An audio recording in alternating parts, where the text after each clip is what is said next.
This afternoon, we're looking at two individuals in the study of all the men and women of the Bible. Not a whole lot said about either one, but there are plenty of, well, maybe not plenty, but definitely some powerful lessons to be learned. The first one is Demas, probably the more known of the two, a name that you've likely heard before. Sadly, probably not for necessarily good reason. But Demas was a companion of Paul during his first imprisonment in Rome, but who later deserted both Paul and the Lord because of his love for this present world, is how Paul describes that situation. That is really the legacy. That's pretty much the whole, all of it, as far as sums it all up. But it's interesting to note that Demas is not only found in 2 Timothy 4:10. That's the verse that mentions how he forsook Paul, which wouldn't necessarily mean that he has deserted the faith, except for the diagnosis that Paul gives would definitely imply that he hadn't just forsaken Paul, but he had forsaken Christ. And the reason is because he was in love with the present world. But he was, before that, with Paul. Obviously, he can't desert Paul if he's not with Paul, but he's actually mentioned by Paul in Colossians 4:14 as one of the people, one of his companions. It's also a passage that informs us that Luke was a medical doctor. That's that verse, Colossians 4:14. Luke, the beloved physician, greets you, as does Demas. So at the time that he wrote Colossians, Demas was with Paul in the same capacity to an extent that Luke was with Paul. And again, he mentions him in Philemon. So during that general time period that Paul wrote those letters, Demas was one of his companions. But at some point, and we don't get the story, we don't get the full picture of what exactly happened. All we know is he was a faithful Christian. He was a companion of Paul. He was helping him. He was devoted to some extent. But at some point, he decided, I've had enough of this.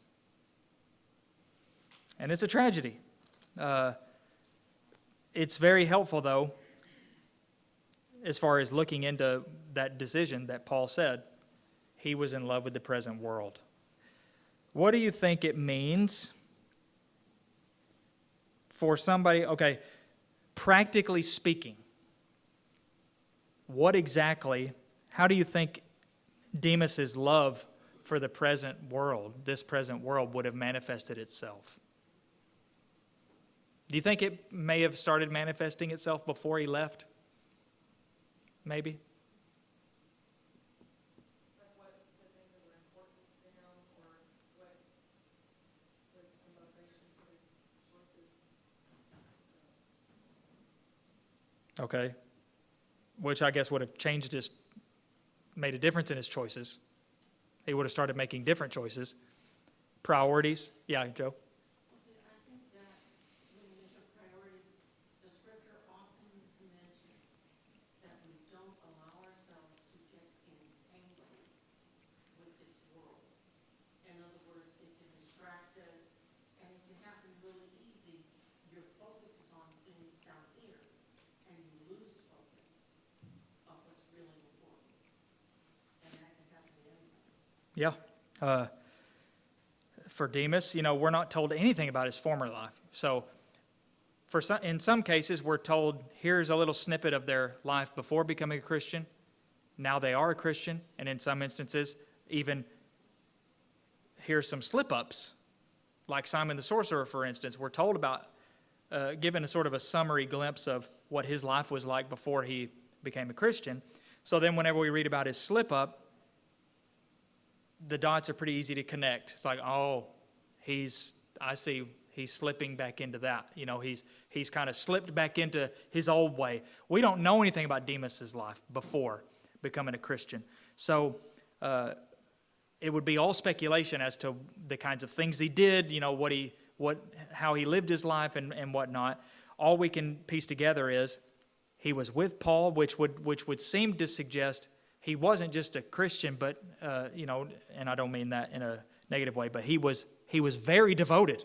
He wanted to be with Paul and help him in the ministry that he was doing. So it wasn't just that he had become a Christian and he was going to be as evangelistic as he could in his own way. He wanted to go with Paul or be with Paul and actually directly contribute personally to Paul's ministry.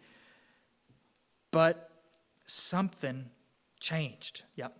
It could also be the warning that comes up in Hebrews 2:1 when it said you must pay closer attention to basically the word and what God has to say, lest you drift away, which is a slow progression.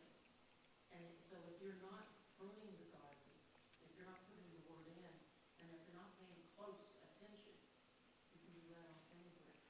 Yeah. Yeah, that's true. And, we shouldn't necessarily assume that he just stormed out without a word, because that may not have been the way it was. It's not like Paul necessarily woke up and Demas is gone. And it's like, what happened? Where's Demas? He's just left. It could have been, Demas could have approached Paul and actually said, I'm not sure if this is for me anymore. I want to step away from this. But that was his doorway, back into the world, as it turned out.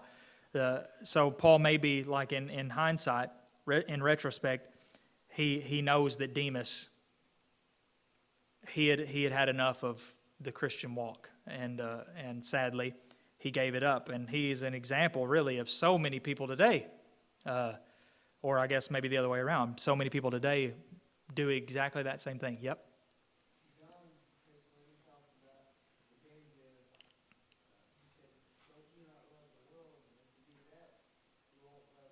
Yeah.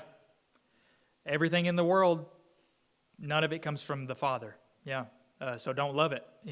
It's all, there's nothing there for you, for us. Mm-hmm. So there's danger in that. Demas is proof of that.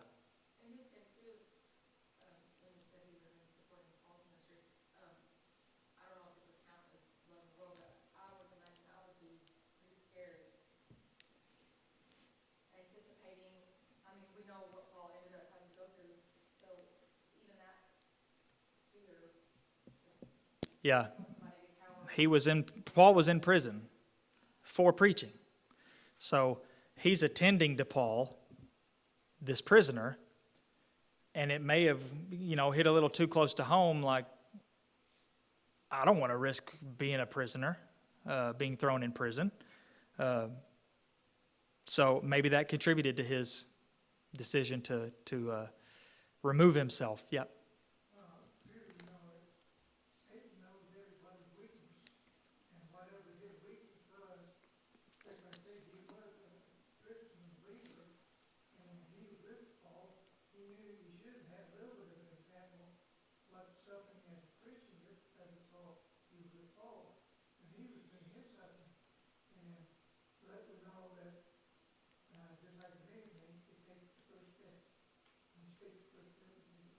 Mm-hmm.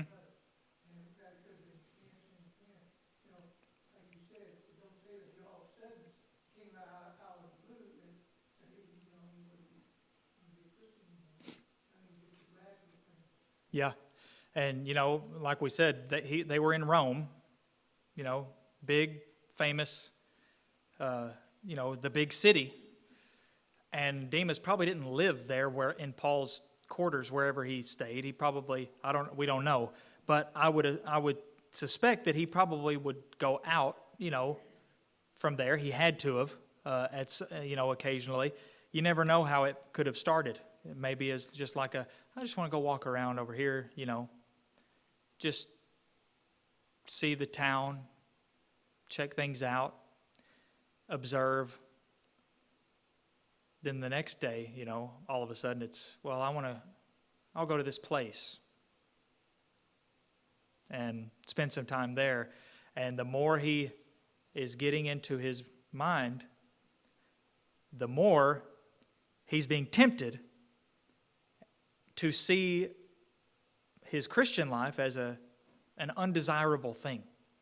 And I think it's a tragedy anytime somebody knows, or maybe not knows because they may not really be a part of true Christianity, but somebody who has been taught the Bible to a certain extent. They know the teachings of Jesus and the general morals of the New Testament, only to reject it later in life, and like they've come to this greater knowledge or understanding, like that was just a phase, and I grew up to be smart enough and wise enough to know that's all just a bunch of scam nonsense, and now I've come to the truth, and I'm living my life for me, and I'm having a blast and whatever else.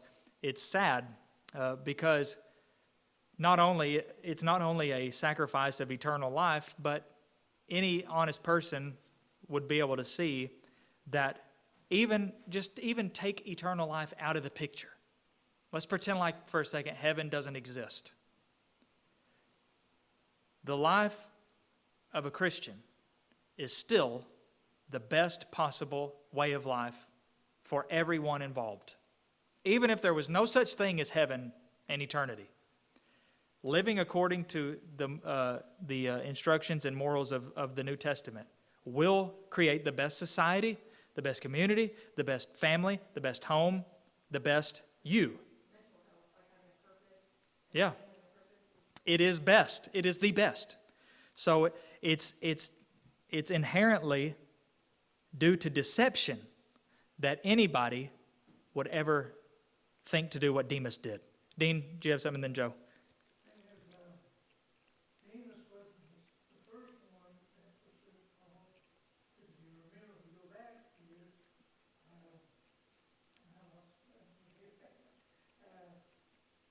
he left with John Mark on his first Yeah. missionary journey. We know that Mark, he left all there, and it was gave a form for Paul, eventually later to accomplish he followed up.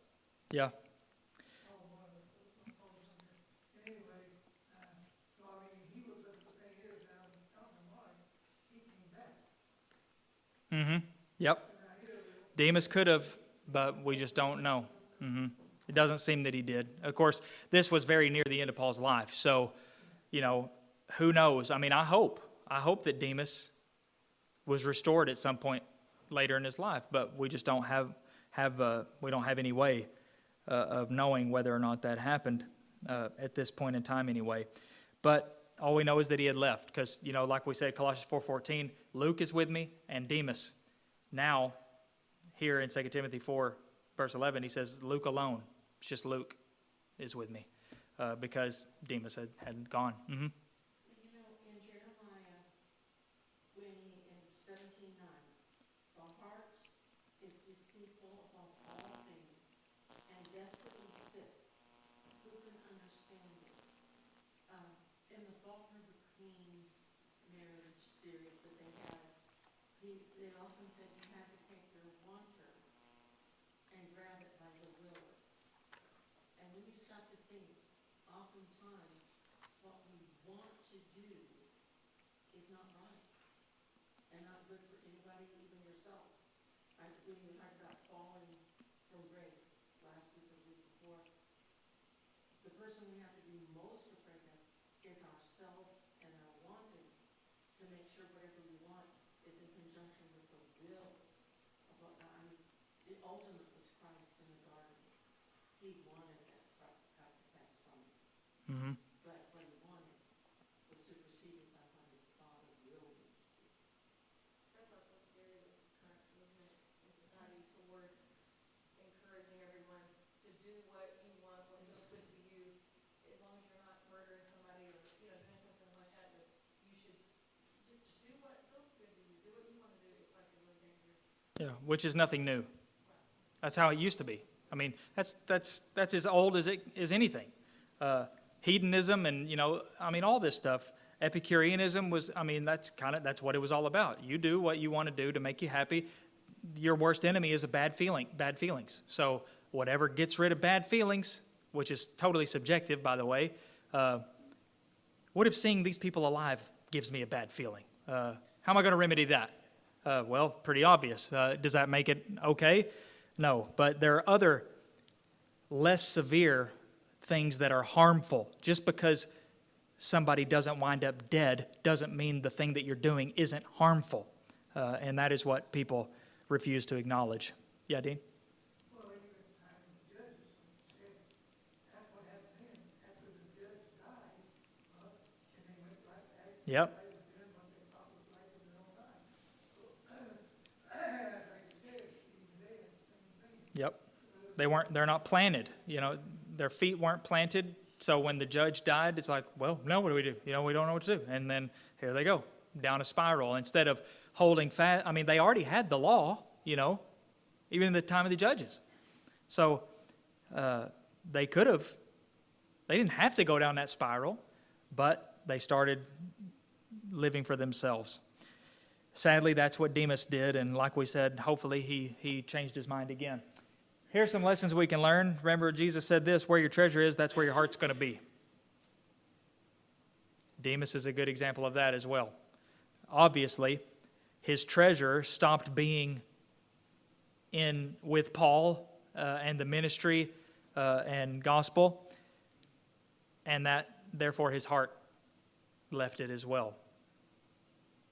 Living proof, or was living proof of what Jesus said. Wherever your treasure is where your heart's going to be. Demas started treasuring worldly things, and so that's where his heart went. And to forsake Christ in the interest of a love affair with this present world is an eternal sacrifice. You're literally sacrificing your eternity. And again, like I already said, even if taking eternity out of it, you're still sacrificing your own well-being, because there is never any real good that can come from strictly self-seeking, pleasure-filled life. I just want to do what I want to do and what I think I ought to do, and period. That's it. What real good can come from that? Some fleeting pleasure, maybe, but that's as far as it goes in that scenario. Yes?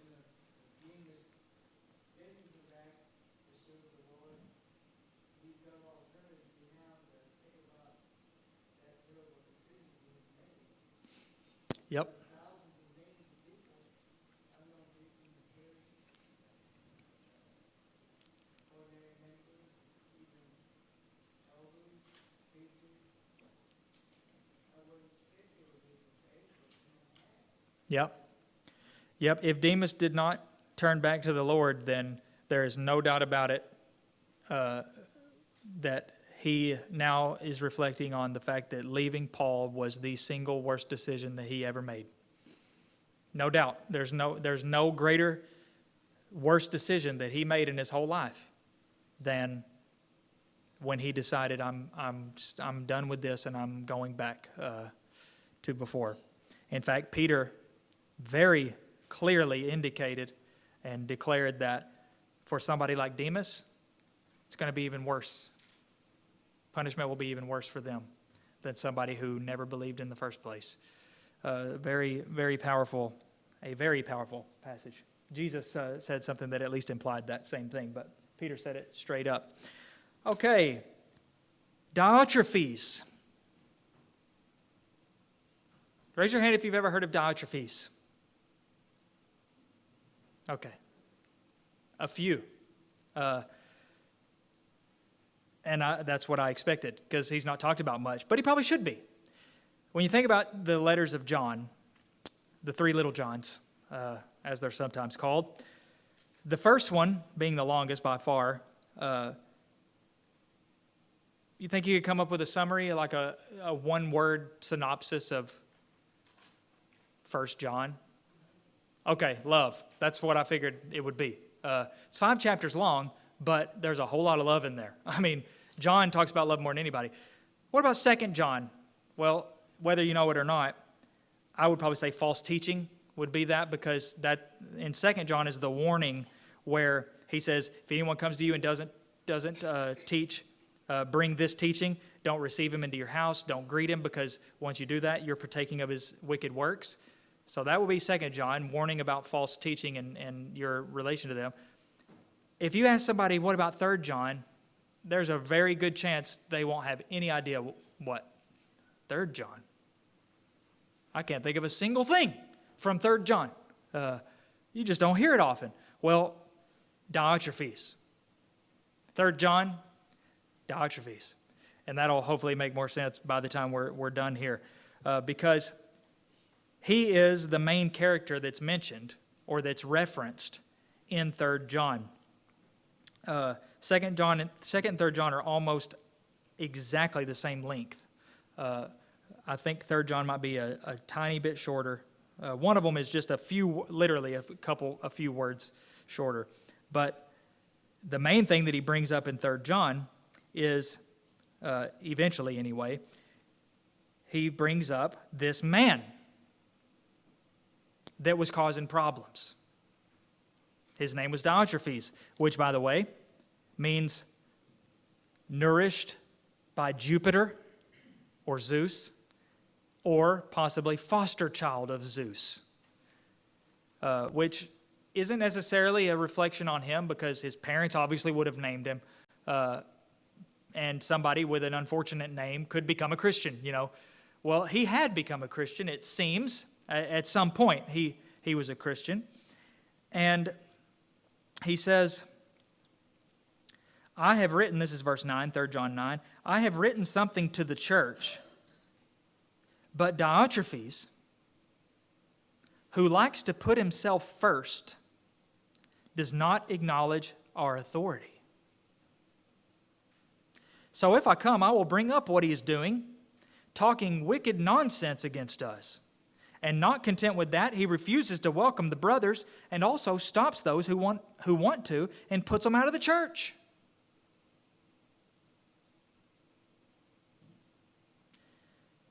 So Diotrephes, basically who he was somebody who wanted to run the church.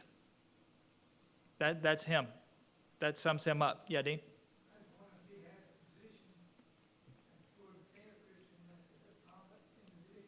Could be, yeah.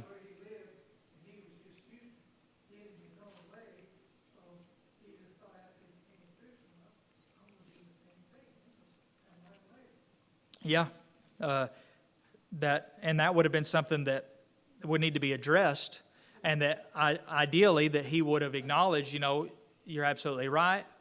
I let my status in the world get in the way, and that's not right. But apparently, I mean, it pretty much sums it up when he says he likes to put himself first, or some of the older versions say he loved to have the preeminence. You know, there's only one person that I know of that in the New Testament is ever said to have preeminence, and it's when Paul said that Jesus has it. He is the preeminent one. He has preeminence. What man has the right to presume that he has preeminence in anything at all? None. But he did, yeah.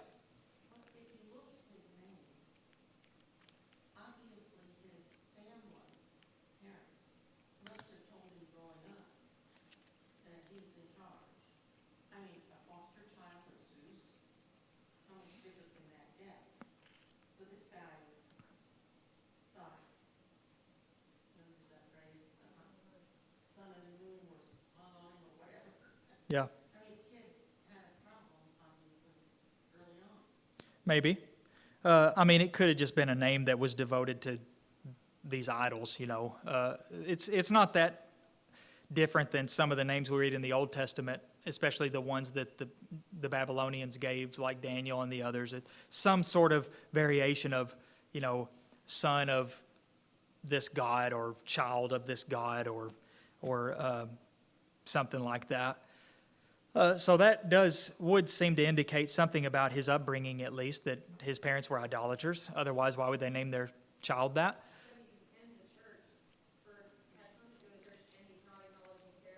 Yeah, he is not acknowledging the authority. Our authority clearly means the apostles, and he. And again, I shouldn't say he. I use the example of declaring to have preeminence. It doesn't say he actually said it, but John just said he likes to have it. He likes to have preeminence, which means, like the ESV says, he likes to put himself first. He likes to be first. He likes to be number one. And why would somebody want to be number one? Because that means they have the most pull, they have the most say, they get to determine how things are going to be. And that's not supposed to happen in the church. The church is supposed to have, a congregation is supposed to have elders, and those elders are the shepherds of that congregation, and they are the sole authorities that are to determine how this, that, and whatever else will be. And so, apparently, Diotrephes, it doesn't seem that he was an elder, but even if he was, he had no right to lord over the way that he was. And that's what he was trying to do. Yep. I don't say exactly what, he was against Paul and the apostles, what they needed to do, don't really go into it. But only the fact that the authority was the fact that he was refusing it. He didn't like to have anybody over him. And that just like when the apostles went around, when he was trying to instruct the church, he didn't like to be instructed. Yeah, that much is clear. It may have something to do with what the verses before, because all of a sudden, if you start in verse 9, he says, I've written something to the church. Okay, that's pretty general. What do you mean? Something. What have you written? But he just got done commending them for help, for some of the benevolence and help that they had given. And he said, therefore, we ought to support people like these, that we may be fellow workers for the truth. And then all of a sudden he says, we have written something to the church, but Diotrephes doesn't acknowledge our authority. So it may be in connection with that kind of thing, of instructions about supporting these kinds of people, these others, teachers and preachers and such. And maybe he's like, don't want to do anything. No, we're not going to have anything to do with that. Whatever it was, the key right there is he's not acknowledging the authority of the apostles.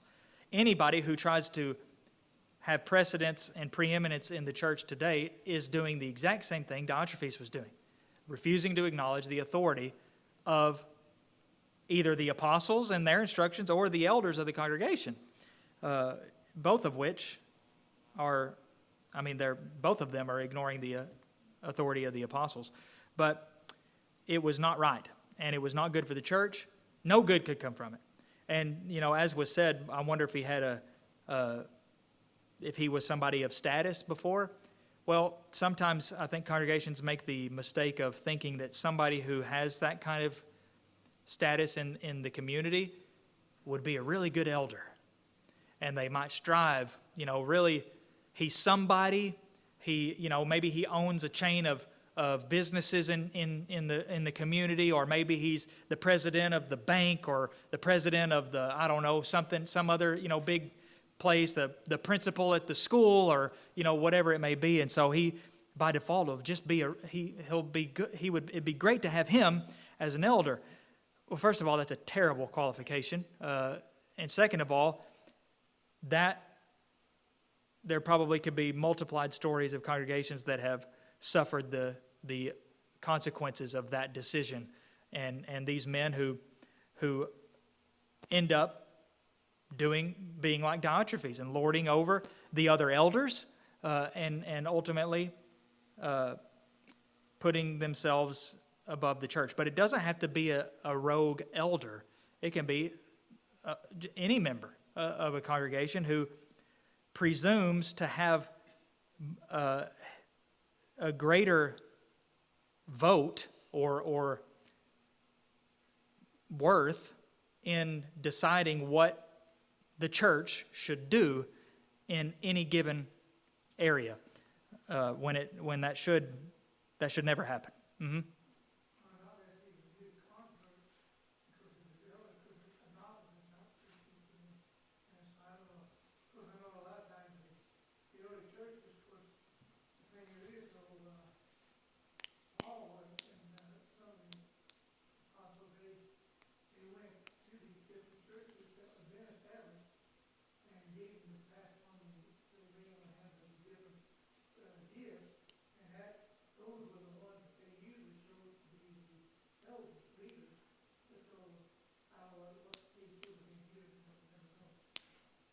Yeah. I guess I should point out, John didn't have to throw in the statement that he likes to put himself first. He could have just said, Diotrephes doesn't acknowledge our authority. In fact, that would almost make the sentence flow better from, in that subjective way. I've written something to the church, but Diotrephes won't acknowledge our authority. But obviously, this was a big enough, deep-seated problem that something had to be said, something had to be done, and that's why he goes on to say, if I'm able to come there, I'm going to bring it up.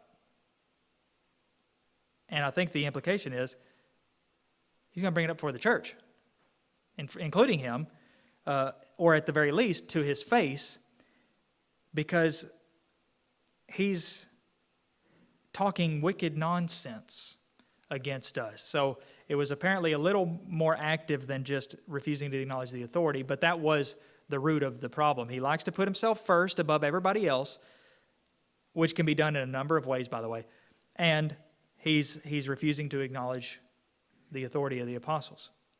Joe?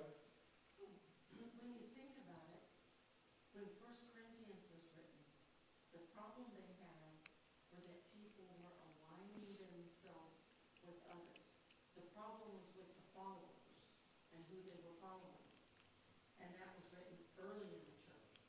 This book would have been written after the church had been established for quite some time. Now, it doesn't mention about any other men. Well, I don't think there was an eldership. I think this Diotrephes was the man that was running the whole show. Because it even says he won't let people in that won't do what he says. And only allows it's like a closed club. Like you have a clubhouse and Spanky say no girls allowed. Or, you see that kind of, you set up your own little man-made rules and then puts them out. Yeah. It's like you only do as I say. Yeah, the key there is he is the one who gets to decide. Right. And that seems to be an evolution of how the Pope developed too. You put somebody in charge and you follow them, and then when they get in charge, power will take. Yeah, so this is not a criticism of disfellowship, because Paul, among other people, encouraged that. Jesus encouraged that, said sometimes that has to be done.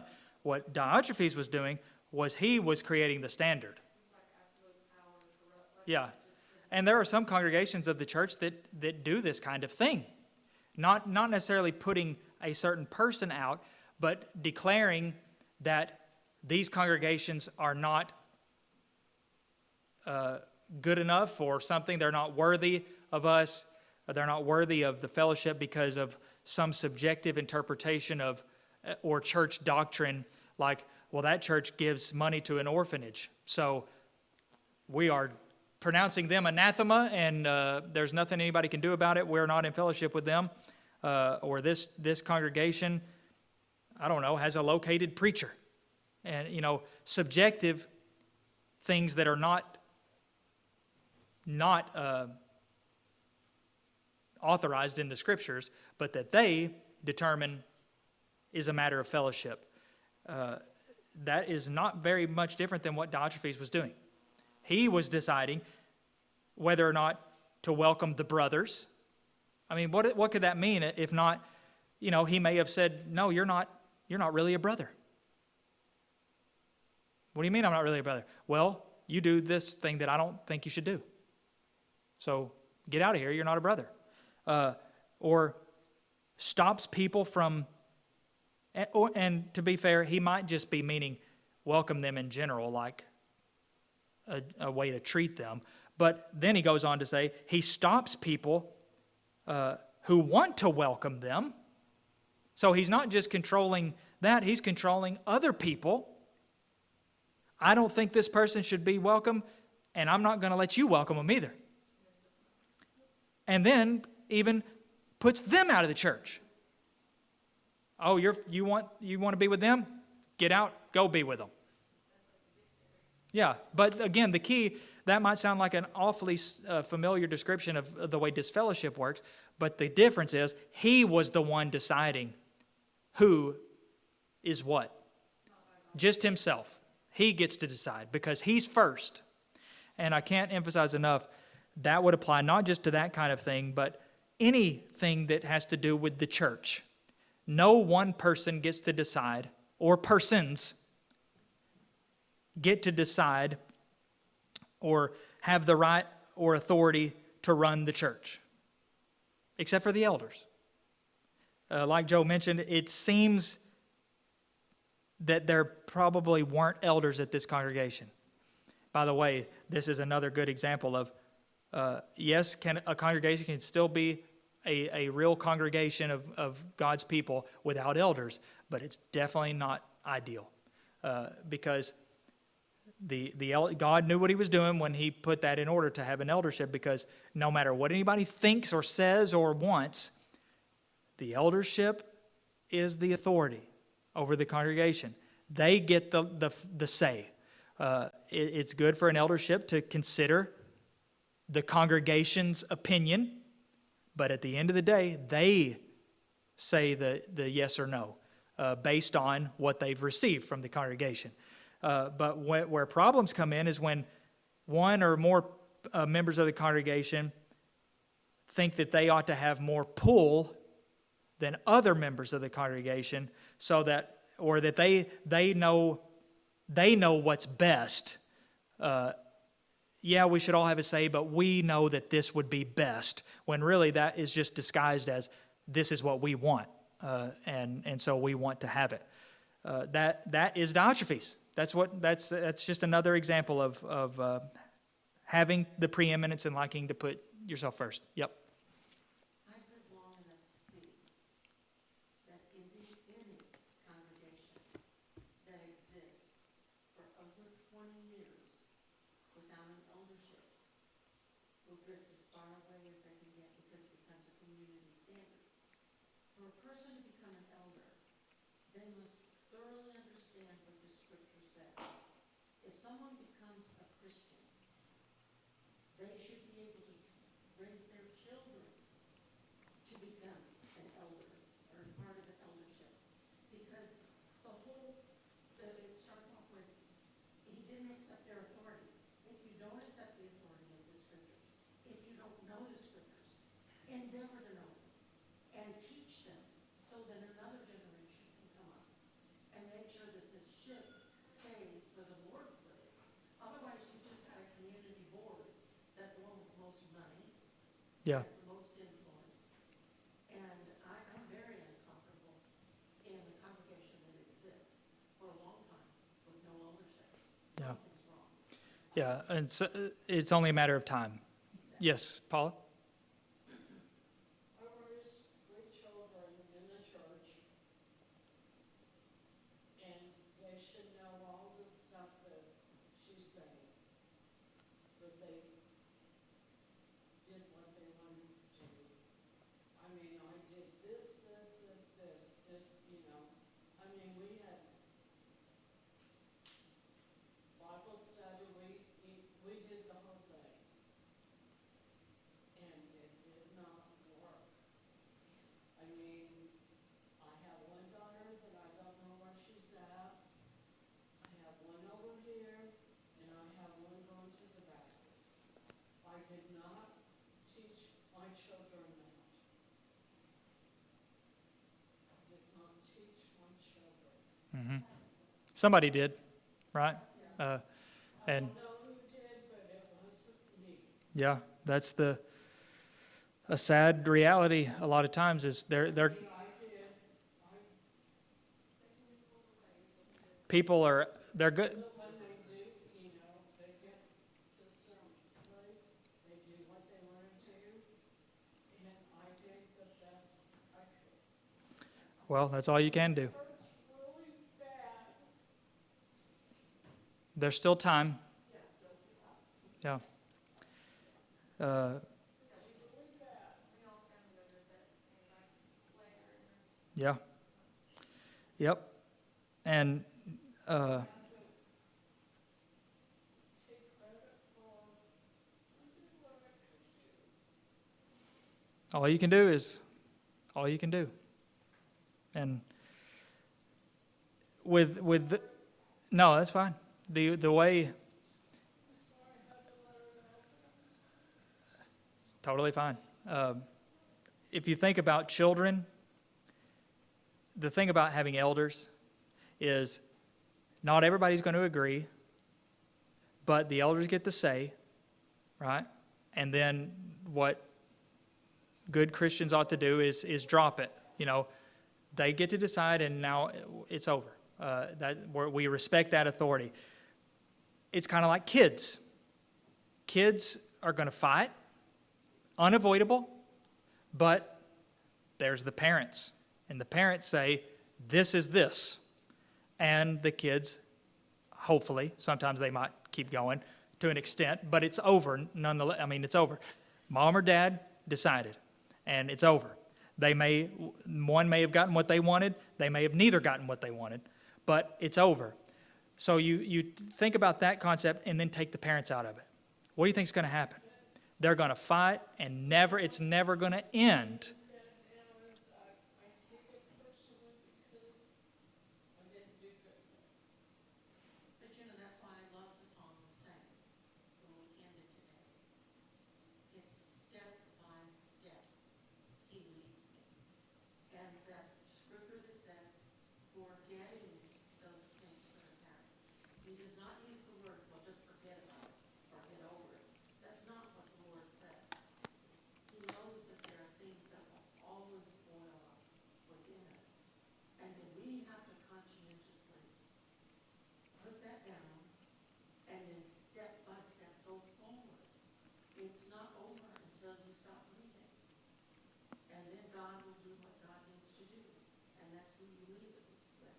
I love that most of what we do, except immersion, which was a one-time step, you have to constantly repent. You have to constantly grow. You have to constantly do it. And you can only do it step by step. Constant motion. Exactly. Yep. And you've got to just keep going, following him. And God picks up the ball out. Yeah. And, we say, it's not over till you stop breathing. But in some instances, when it comes to the restoration of somebody, it may not even be over after you stop breathing, because Tabby made reference to it, and it's maybe what she was referring to. My uncle, who was, for the entirety of my life, the first 16 years of my life anyway, was not faithful. He was a Christian, but he wasn't faithful. And my nanny and granddad, and my mom and her sister and their other brother were members, but he wasn't, and it was like there was no other way it would ever be. Everybody had just had accepted that. But then my nanny tragically died during a heart cath and some other stuff that won't get into, but she died unexpectedly. Should have never happened. And that was what brought him back. And I'll say his wife is very denominational, and his two daughters are very denominational. But that's all it took. I shouldn't say that's all it took, because that's a big thing for it to take. But it still brought about. Nothing that she did while she was alive brought him back to the Lord. But she died.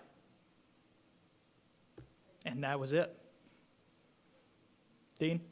Sometimes it's not I just usually get peace of mind when I go to church and I see some of the other members that they're not doing right, and yet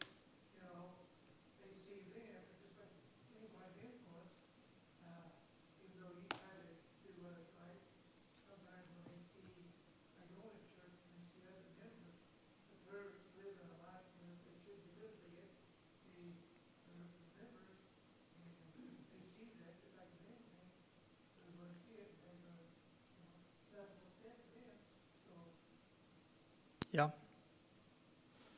You know, I have to let it go.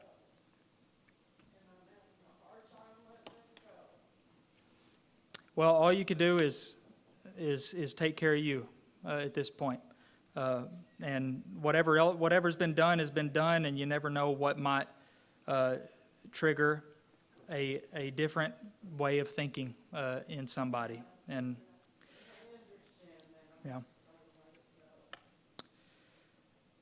Finally, refusing to acknowledge the authority of Jesus' apostles is just as possible today as it was then. And anytime somebody rejects the word, their words, as recorded in the Scriptures, that's what they're doing, is rejecting the authority, refusing to acknowledge the authority of the ones who God gave the authority. So in his case, it would be, the way the church should operate. The elders, even without elders, he had no right to decide to step up and be the one that everybody was answerable to. And it's no different today.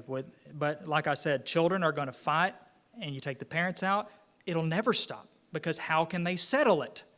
Who's to say which one it should be? And adults are like that too. When you take out the elders, then all you've got is, I think this, and it'll never end unless somebody humbles themselves and submits, which is usually going to be, always is going to be the right thing, unless one of the sides is wanting something sinful. Yeah, David?